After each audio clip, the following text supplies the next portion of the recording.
फड़ चित्रकारी को G20 समिट में कल्याण जोशी ने प्रदर्शित की।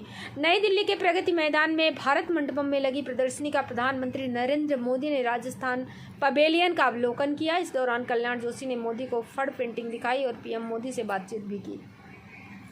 इसके साथ जोशी ने G20 समिट में देश विदेश से आए मेहमान प्रतिनिधियों को इस फड़ कला से रूबरू करवाया व लाइव डेमोन्स्ट्रेटर्स दिया, जिसकी मेहमानों ने बहुत प्रशंसा की।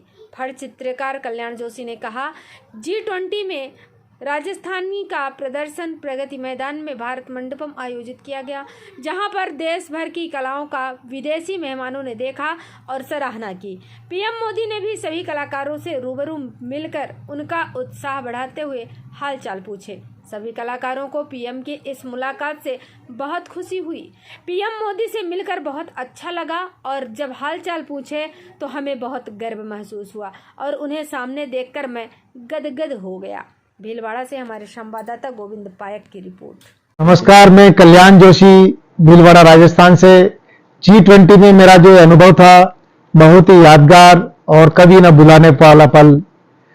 G20 में हम भारत के कई ख्यातनाम कलाकारों को बुलाया गया और अपनी कला का लाइव प्रदर्शन हमने वहां किया। आने वाले बाहर से आए सभी विदेशी मेहमानों ने हमारे काम को, हमारे हुनर को देखा और सराहा और उन्होंने खरीदारी भी किया। भारतीय कला का जो कि विदेशों में बड़े लोकप्रिय है। भारत के हमारे प्रधानमंत्री जो कि जब भी विदेश में जाते हैं तो भारत की अद्भुत कलाकृतियों का नमूना लेकर के जाते हैं और वहां के राष्ट्राध्यक्ष को हमारे हाथ की बनी हुई कलाकृति या हमारे हाथ की बनी हुई कोई अद्भुत कारीगरी का नमूना उनको भेंट करते हैं।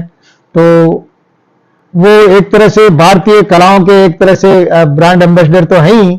इसके अलावा जो विदेशी मेहमानों को यहाँ आमंत्रित किया G20 में प्रगति मैदान में, भारत मंडपम के क्राफ्ट बाजार में हमने हमारी कला का प्रदर्शन किया, जिसे हमारे यशस्वी प्रधानमंत्री ने भी सभी कलाकारों से रूबरू मिलकर के उनका सबका स्वागत किया और सबके हालचाल जाने और पूछा कि भाई आप लोगों की बिक्री कैसी हुई, आपको यहाँ आकर के कैसा लगा, आप सब ठीक तो हैं। इस तरह से एक तरह से अपनापन जो जुड़ाव उनके साथ महसूस हुआ वो यादगार है। और G20 का जो ये भव्य आयोजन जो शायद हमारी आंखों से कभी निकल नहीं पाएगा, वो अभी भी यादगार है।